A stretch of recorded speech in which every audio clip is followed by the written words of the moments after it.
Hello everyone. आज से हम लोग यूथ कंपटीशन टाइम्स का जो रेलवे का प्रीवियस ईयर का साइंस का क्वेश्चन बैंक है उसका सीरीज स्टार्ट कर रहे हैं। इस बुक में साइंस के जितने भी प्रीवियस ईयर के क्वेश्चन 2014 से लेकर 2020 तक रेलवे के जितने भी एग्जाम हुए हैं सारे का क्वेश्चन बैंक इसमें दिया हुआ है। इसमें रेलवे के 2014 से लेकर 2020 तक जितने भी जैसे group D, NTPC, RRB, JE, ALP, stage 1-2, RPF constable, SI और जितने भी एग्जाम हुए सारे एग्जाम के क्वेश्चन को इसमें चैप्टर वाइज और टॉपिक वाइज बहुत ही अच्छे से दिया हुआ है। अगर आप इस बुक को बना लेते हैं तो आपके जितने भी आने वाले रेलवे के एग्जाम है जैसे कि ग्रुप डी, एनटीपीसी, तो सारे एग्जाम में यहाँ से क्वेश्चन रिपीट करेंगे और आपका प्रिपरेशन बहुत ही अच्छा हो जाएगा। हम लोग यूथ कंपटीशन टाइम का रेलवे का साइंस का प्रीवियस ईयर क्वेश्चन बैंक का सीरीज कर रहे थे। इससे पहले पार्ट 6 वीडियो में हम लोग बायोलॉजी के चैप्टर 6 को डिस्कस किए थे। आज ये इसका बायोलॉजी का पार्ट 7 वीडियो है। आज के इस वीडियो में हम लोग बायोलॉजी का नेक्स्ट चैप्टर यानी कि 7th चैप्टर वर्गीकी को क्वेश्चंस को डिस्कस करेंगे। इसमें फर्स्ट क्वेश्चन है, तो चलिए आज का हम लोग वीडियो स्टार्ट करते हैं। आज सबसे पहले हम लोग बायोलॉजी का 7th चैप्टर वर्गीकी के क्वेश्चंस को डिस्कस करते हैं। इसमें फर्स्ट क्वेश्चन है, कार्ल लिनियस को किस रूप में जाना जाता है? इसका करेक्ट आंसर है option A, father of taxonomy. Karl Linnaeus को फादर ऑफ टैक्सोनॉमी के रूप में जाना जाता है। अब हम लोग इसका एक्सप्लेनेशन देखते हैं। तो कार्ल लिनियस ने वर्गीकरण की जो प्रणाली शुरू की उसी से आधुनिक वर्गीकरण प्रणाली की नींव पड़ी, इसलिए इन्हें आधुनिक वर्गीकरण का पिता कहा जाता है। 1753 ईस्वी में इन्होंने जीवों की द्विनाम प्रजाति को प्रचलित किया था। कब? तो 1853 ईस्वी में। कौन सा? तो जीवों की द्विनाम प्रजाति को, कौन सा प्रजाति? तो जीवों की द्विनाम प्रजाति को प्रचलित किया था। नेक्स्ट क्वेश्चन है, किसे फादर ऑफ टैक्सोनॉमी के रूप में जाना जाता है? इसका correct answer option D, Karl Linnaeus को। कार्ल लिनियस को फादर ऑफ टैक्सोनॉमी के रूप में जाना जाता है। नेक्स्ट क्वेश्चन है, कैरोलस लिनियस को किसका जनक माना जाता है? इसका करेक्ट आंसर ऑप्शन डी, वर्गीकरण विज्ञान। कैरोलस लिनियस को वर्गीकरण विज्ञान का जनक माना जाता है। किसका? तो वर्गीकरण विज्ञान का। नेक्स्ट है, किसे टैक्सोनॉमी का जनक कहा जाता है? इसका करेक्ट आंसर है ऑप्शन बी, लिनियस। लिनियस को टैक्सोनॉमी का जनक कहा जाता है। किसको? लिनियस को। नेक्स्ट क्वेश्चन, आप किस जगत में सभी जीवों को रखेंगे जो कोशिका भित्ति के साथ बहुकोशिकीय सुकेंद्रिक है? इसका correct answer option B, plantae. अब हम लोग इसका एक्सप्लेनेशन देखते हैं। तो ऐसे जीव जिनमें कोशिका भित्ति के साथ बहुकोशिकीय सुकेंद्रण पाया जाता है उन्हें प्लांटी जीव जगत की श्रेणी में रखते हैं। किसमें? तो उन्हें प्लांटी जीव जगत की श्रेणी में रखते हैं। प्लांटी जगत में शैवाल, ब्रायोफाइटा, टेरिडोफाइटा, जिम्नोस्पर्म तथा एंजियोस्पर्म आते हैं। ये पादप प्रकाश संश्लेषण के माध्यम से अपना भोजन बनाते हैं। किसके? तो ये पादप प्रकाश संश्लेषण के माध्यम से अपना भोजन बनाते हैं। नेक्स्ट क्वेश्चन है, निम्नलिखित में से लिनियस पदानुक्रम के अवरोही क्रम में व्यवस्थित करें। इसका करेक्ट आंसर ऑप्शन सी, तो हो जाएगा इसका जगत, संघ, वर्ग, गण, कुल, वंश, जाति।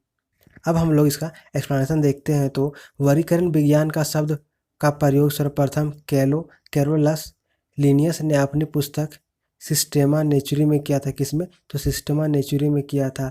इसलिए कैरोलस लिनियस को वर्गीकी का जनक कहते हैं। किस लिए? तो इसलिए कैरोलस लिनियस को वर्गीकी का जनक कहते हैं।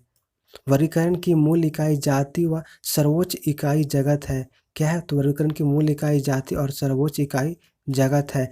इन सभी इकाइयों को अवरोही क्रम या पदानुक्रम में व्यवस्थित किया जाता है जो निम्नवत है। इसमें पहला जगत, फिर संघ है, फिर वर्ग है, फिर गण है, फिर कुल है, वंश, फिर और जाति।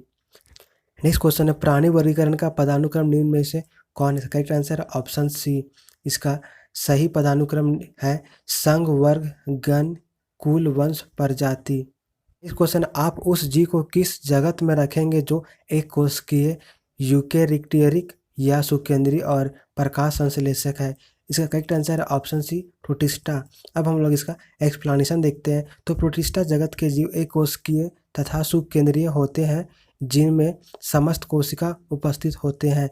इस जगत के जीव प्रकाश संश्लेषण, परापोषण या अवशोषण द्वारा अपना भोजन ग्रहण करते हैं। ये लैंगिक या अलैंगिक दोनों प्रकार से जनन करते हैं। इस जगत के अंतर्गत क्रायोफाइटा, डायनोप्लेजिटिट और यूग्लिनाइट तथा प्रोटोजोआ आदि जीव आते हैं।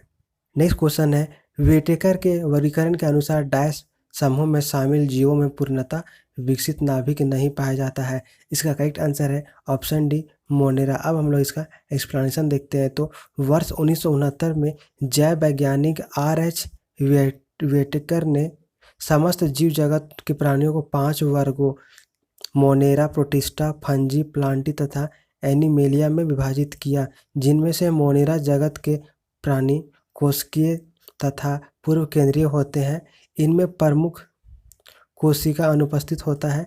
इनका केंद्रक द्रव्य संपूर्ण कोशिका द्रव्य में फैला होता है, अर्थात इनमें केंद्रकता अनुपस्थित होती है। नेक्स्ट क्वेश्चन है, जीव जगत का 5 वर्गों में वर्गीकरण किसने किया? इसका करेक्ट आंसर है ऑप्शन बी व्हिटकर ने। जीव जगत का 5 वर्गों में वर्गीकरण व्हिटकर ने किया था। किसने? व्हिटकर ने। नेक्स्ट क्वेश्चन है, व्हिटकर द्वारा प्रतिपादित 5 किंगडम क्लासिफिकेशन में निम्न में से कौन सा समूह शामिल नहीं है? इसका करेक्ट आंसर है ऑप्शन डी प्रोटोजोआ। इसमें प्रोटोजोआ शामिल नहीं है। नेक्स्ट क्वेश्चन है, 5 जगत नेक्स्ट क्वेश्चन है, 5 जगत प्रणाली में वर्गीकरण का मुख्य आधार डैश होता है? इसका करेक्ट आंसर है ऑप्शन ए पोषण। 5 जगत प्रणाली में वर्गीकरण का मुख्य आधार पोषण होता है। अब हम लोग इसका एक्सप्लेनेशन देखते हैं। तो R.H. व्हिटेकर ने सन 1969 में जीवों का 5 जगत में वर्गीकृत किया था। इस पद्धति के अंतर्गत सम्मिलित किए गए जाने वाले जगतों के नाम मोनेरा, प्रोटिस्टा, फंजाई, प्लांट एवं एनिमेलिया है। कोशिका संरचना, शारीरिक संरचना, पोषण की प्रक्रिया, प्रजनन एवं अंतःवित्तीय संबंध उनके वर्गीकरण की पद्धति के प्रमुख मापदंड थे। नेक्स्ट क्वेश्चन है, उस विकल्प को चुनिए जो लीनियस अनुक्रम का सही आरोही क्रम दर्शाता है। इसका correct answer option D species, genius, family, order, class, phellum और किंगडम। अब हम लोग इसका एक्सप्लेनेशन देखते हैं। तो स्वीडिश वैज्ञानिक कैरोलस लिनियस द्विनाम पद्धति के जन्मदाता है। किसका? तो ये द्विनाम पद्धति के जन्मदाता है। इन्हें आनुवंशिक वर्गीकी और या वर्गीकरण के पिता के रूप में जाना जाता है। किन्हें? तो इन्हें आधुनिक वर्गीकरण के पिता के रूप में जाना जाता है। इनके वर्गीकरण का आरोही क्रम इस प्रकार है। पहला है species, genius, family, order, class, phellum और किंगडम। नेक्स्ट क्वेश्चन है, वैज्ञानिक वर्गीकरण में वर्गीकरण की मूल इकाई क्या है? इसका करेक्ट आंसर ऑप्शन बी जाति। वैज्ञानिक वर्गीकरण में वर्गीकरण की मूल इकाई जाति है।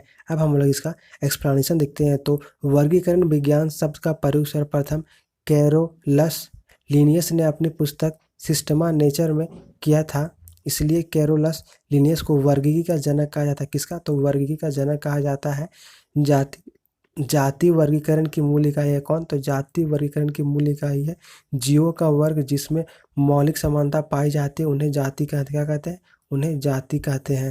नेक्स्ट क्वेश्चन है, सजीव जीवों के वर्गीकरण की मूल इकाई डैश है। इसका करेक्ट आंसर ऑप्शन बी जाति। सजीव जीवों के वर्गीकरण की मूल इकाई जाति है। क्या है? जाति है। नेक्स्ट क्वेश्चन है, बिना कोशिका भित्ति वाले बहुकोशिकीय प्राणियों को निम्न में से किस समूह के अंतर्गत रखा जा सकता है? इसका करेक्ट आंसर है ऑप्शन ए एनिमिलिया में। अब हम लोग इसका एक्सप्लेनेशन देखते हैं। तो बिना कोशिका भित्ति वाले बहुकोशिकीय प्राणियों को एनिमेलिया समूह के अंतर्गत रखा जाता है। किसके? तो एनिमेलिया समूह के अंतर्गत रखा जाता है। इसे मेटाजोआ भी कहा जाता है। क्या कहता है? इसे मेटाजोआ भी कहा जाता है। कोशिका भित्ति केवल पादप जगत के पौधे में पाया जाता है। कहाँ? तो कोशिका भित्ति केवल पादप जगत के पौधे में पाया जाता है। एनिमिलिया जंतु जगत का समूह। किसका? तो एनिमिलिया जंतु जगत का समूह है। नेक्स्ट क्वेश्चन है, कैवेलियर स्मिथ ने जीवों को जगत में वर्गीकृत किया है। इसका करेक्ट आंसर है ऑप्शन डी 6। कैवेलियर स्मिथ ने जीवों को 6 जगत में वर्गीकृत किया है। किसमें? तो 6 जगत में वर्गीकृत किया है।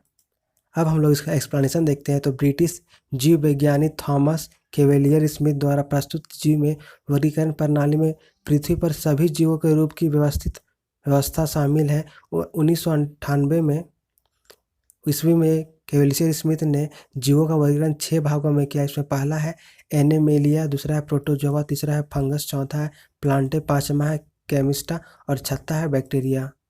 नेक्स्ट क्वेश्चन है, वर्गीकरण के विभिन्न पदानुक्रमों में किस समूह में अधिकतम समान लक्षण वाले जीवों की संख्या सर्वाधिक है? तो इसका करेक्ट आंसर है ऑप्शन डी जगत, किंगडम। अब हम लोग इसका एक्सप्लेनेशन देखते हैं। तो वर्गीकरण के विभिन्न पदानुक्रम में जगत यानी कि किंगडम समूह में अधिकतम समान लक्षणों वाले जीवों की संख्या सर्वाधिक है। नेक्स्ट क्वेश्चन है, सिस्टेमा नेचुरे किसके द्वारा लिखा गया है? Correct answer option C, Carolus Linnaeus. Systema Naturae Carolus Linnaeus के द्वारा लिखा गया है। ये बायोलॉजी का पार्ट 7 वीडियो था। इसमें हम लोग बायोलॉजी के 7 चैप्टर को डिस्कस किए हैं। इसके बाद बायोलॉजी की पार्ट 8 वीडियो में हम लोग इसका नेक्स्ट चैप्टर 8 चैप्टर को जंतु जगत को डिस्कस करेंगे। अगर यह वीडियो आपको अच्छा लगा तो वीडियो को लाइक और शेयर करें, साथ ही चैनल को सब्सक्राइब जरूर करें। Thank you.